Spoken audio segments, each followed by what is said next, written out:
16 shtetas shqiptar janë bllokuar në aeroportin e Athinës në Greqi dhe janë kthyer mbrapsht në Shqipëri, sepse në pasaportat e fëmijëve të tyre vendlindja ishte shënuar në Shqip. Që është shkruar në gjuhën shqipe Greqi nuk keni. Nga të kthyerit 9 ishin fëmijë, të cilët kanë lindur në Greqi dhe që kishin leje të rregullta qëndrimi në shtetin helen.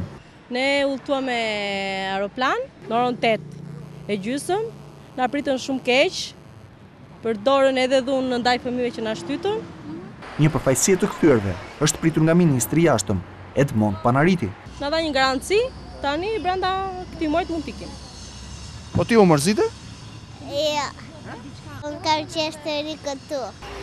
Sipas burimeve pranë policisë kufitare në Rinas, të kthyerit nuk janë shoqëruar me shënimet inat, sipas procedurave standarde Schengen, por vetëm me një shënim A në kryqin e pasaportës që nënkupton mungesën e dokumentacioneve dhe mjeteve të nevojshme për udhëtim.